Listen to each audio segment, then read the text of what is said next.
Hello and welcome back to chapter 2 of the Dream Machine. Today we're going to run through chapter 2. We did chapter 1 yesterday.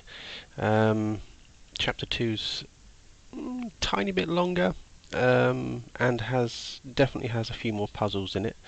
And I'll hope you'll bear with me when I go through it, because chapter 2 has a couple of puzzles that are different every time, and I have to write a few things down. I'll tell you what I'm doing and why, so you understand for when you do it, because everyone's is different. But I'll get started with chapter 2 and see how quickly we can get through this. It's supposed to be a quick walkthrough. This is not to learn about what's going on or why.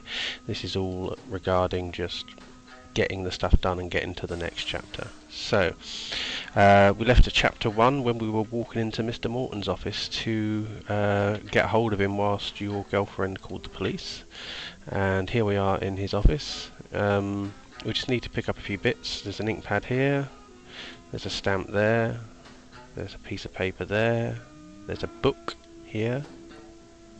Okay, we've got all those things, that's all we need from in here.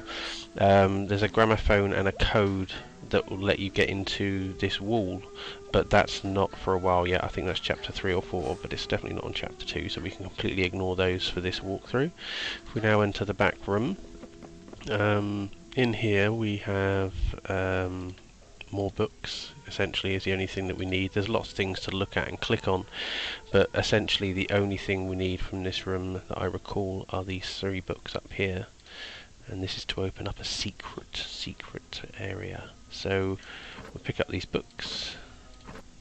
Okay, you'll notice that all of these books, of which I only have 4 at the moment. Let me just pick up the 5th one, which is down here in the bottom right. There are 5 books. Each one has a year, and each one has a symbol next to it. So we've got 1974, 1971, 1975, all the way through, and each one has a different symbol: star, moon, wave. Right, so what we need to do is get this stamp, put it on the ink pad, and then put it on this paper. And now we've got a piece of stamped paper with a date on it, and it says September 20th, 1972. This is the bit that's random. It will say something else for you. So we want to find, on this occasion, 1972, and we want September 20th. So we need to just keep on going through until we find September 20th. Nearly there. There it is. Oh, it's gone too far. There we go. So all you need to do, if you remember, they all had symbols on, and he will mention the symbols in each of these paragraphs, so you need them in the order in which they are written down here. So this is where I'm going to write things down. So the first word that's one of the symbols on this one is moon. Then we have heart. Heart sang a beautiful song. Waves is next. Waves fell gently. Then the sun, which means the final one will be stars. So now we have 5 book orders. So we can leave that. We can click back on here, and now we have the 5 books, and we need to put them in the order that they were written in that paragraph. So it started with moon. There we go. And then we moved on to heart. And then it was waves. Then it was sun. And then it was star. And what that'll do is it will open up a secret passageway here, and we're in. There we go, into the elevator and go into a secret lair. Just so you know, that's the basement elevator over here. You can't use it without a key anyway, so just so you know. This area will become important later on. We'll get to it later. You don't need to worry about it yet. We'll just walk across. We'll see the door shuts, and we hear in here, Mr. Morton. He's talking to somebody. We enter the machine room, and we just let him have this conversation with a machine, and then he falls asleep. Okay. We need to pick up these devices here. Done. Okay. We want to put the sender on him because we want him to send his dreams to us and the receiver on me. And here we go into our first experience of the dream world.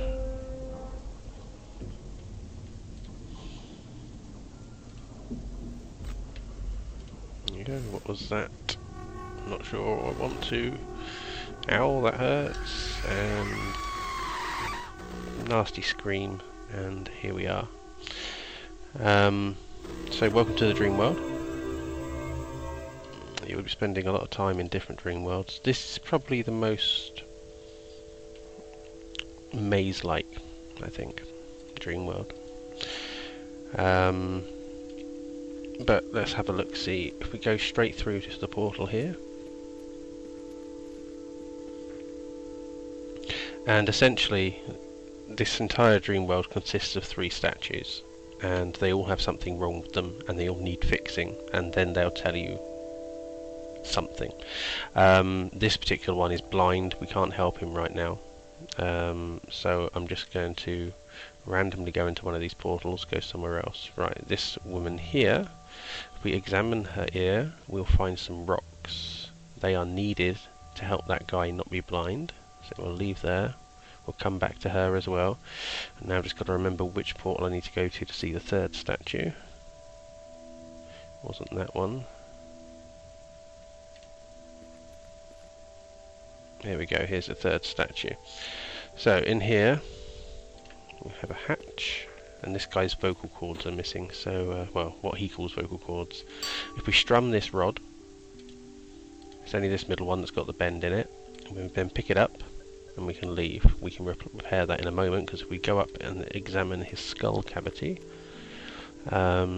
we will actually find the old resident of your apartment. This is what happened to him and why he left. He was the guy who left the note in chapter 1 that first got your suspicions up and helped you to find the camera. So we just need to take up the anvil, the hammer, and his glasses. That's the only thing this can give us. We can leave this now.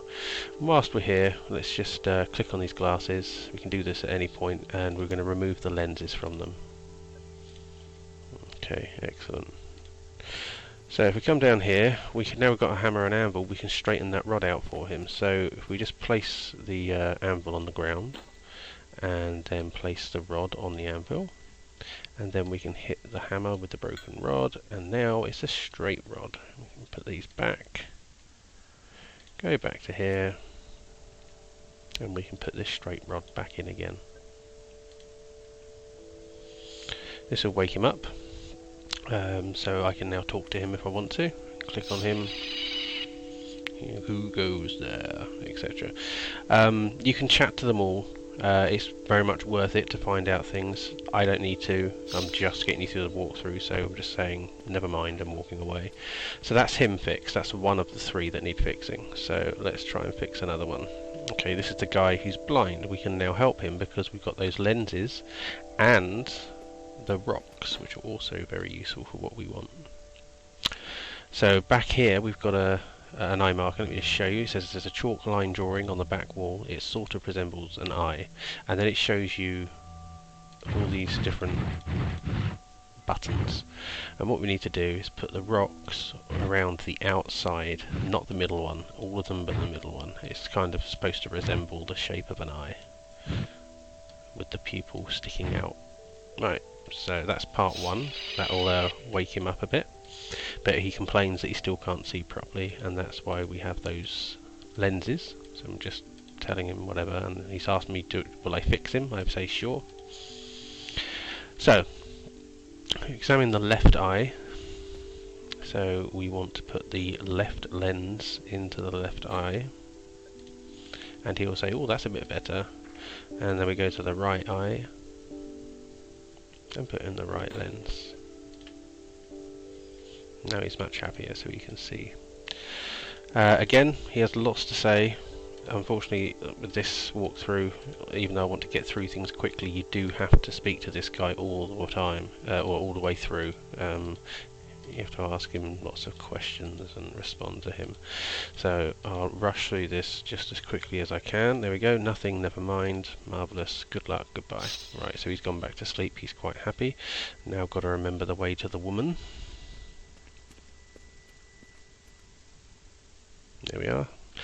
Now, on the floor here, there's a stirrup. We need that. We're basically recreating the ear. You know, there are certain components of the ear, the stirrup being one of the bones. So we put the stirrup in first. I believe the anvil is supposed to represent the eardrum. Well, the anvil is actually another bone, I apologise, it's another bone. And then we got the hammer, which is the third bone. So she's happy she can hear again. Talk to her again. She has lots to talk about, and she tells you a lot about what's going on and tries to help you out. Now, you say nothing of the mind because, again, we're just rushing through a walkthrough. We can go back to her ear and take those items, but we just don't need them, so it's pretty pointless. I can't remember which portal I need to go through now. I think it's this one. Right, okay, so we've come outside. Essentially, when you talk to them, they say to find Mr. Morton, you need to get to him last. So essentially, you need to see all three of them and then go out of one of the portals that takes you out. Now, the order is, if you just look at each set from left to right, so the very left portal will be numbered 1, that's number 2, and that's number 3. So the order should be the second one, number 2, then number 1, which is from the left, so it's this one here, and then it's number 3, which should be the far right one, which is here. So 2, 1, 3, and then here we go, we found Mr. Morton.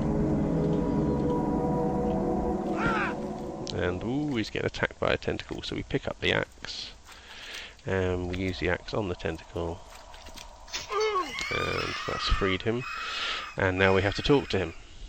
Now he tells you all about what's happened. This is where you get a big part of the story, a huge part of the story. You understand exactly what's going on, and it starts to make you understand how the rest of this game is going to continue with all the different chapters. It kind of sets the whole theme for it. Again, as I walk through, I'm skipping through all this, but it's annoying because I have to ask him so many questions before it'll let me leave the conversation. So please bear with me, but read these. It really adds a lot and lets you understand what's going on. Okay, I attacked you in the basement. Right, we're nearly done, I believe. I could be wrong. Yeah, there's a lot to talk about. He gives so much story here to make you understand what's happening, and you understand that you need to help him do what he was doing, otherwise you can say goodbye to your girlfriend and your unborn child. No, he's just asking about what happens if he falls asleep. Now this is where you talk about, will you help him or won't you help him? That's entirely up to you what you answer here. Eventually you will be helping him, whether you say it nicely or harshly. So now he's going to die. His eyes slowly close, and Mr. Morton is now dead.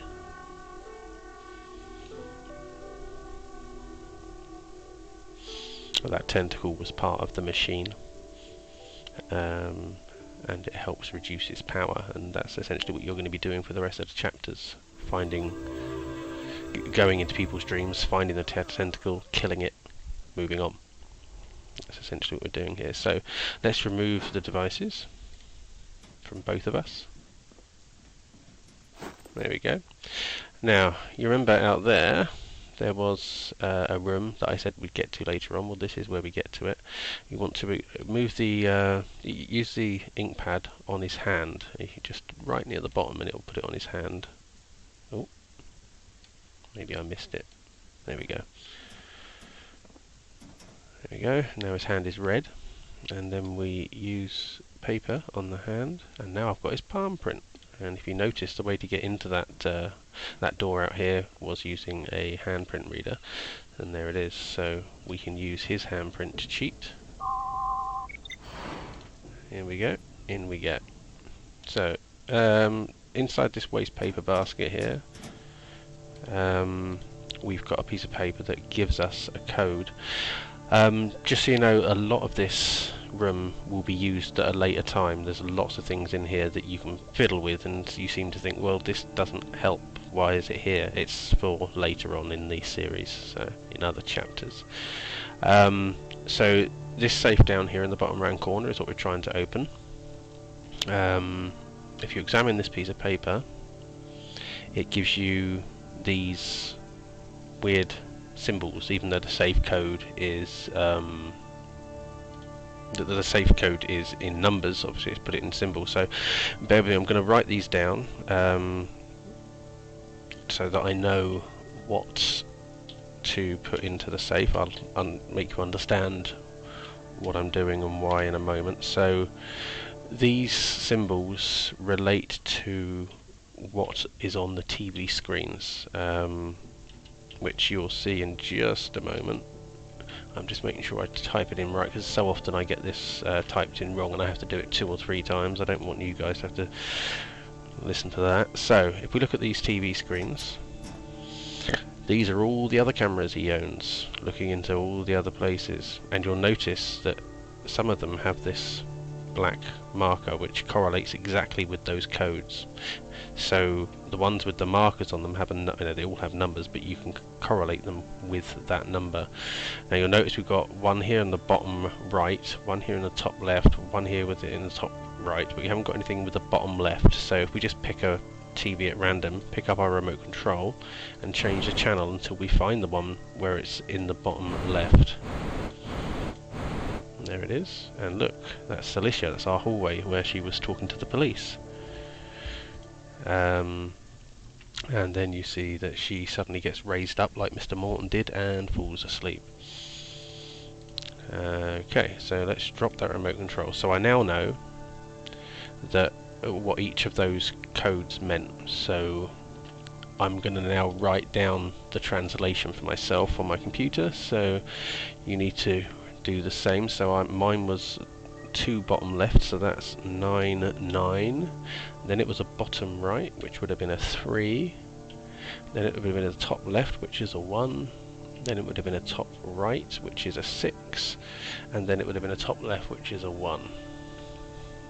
Okay, I hope I got it right. Let's have a look, see. So here we are, go to the safe and we type in 993 161. There we go, got it right. And inside there is a master key. That comes in handy for a few things. But the main thing for us is it gets us out of this basement area and lets us get back and see how Alicia is. That master key, just so you know, works on everything in this building, including all the mailboxes, everything. Opens every door, every apartment, all the places that you couldn't get into before, but you can look around with it. Most places won't give up much information at the moment, but we only need it right now for here. So I'm going to go up to level 2 to our old apartment, and there's our apartment there, so we'll enter there and we should find Alicia on the floor. And there she is, and we are about to end chapter 2. See, it was pretty quick. We just need to put the receiver onto me.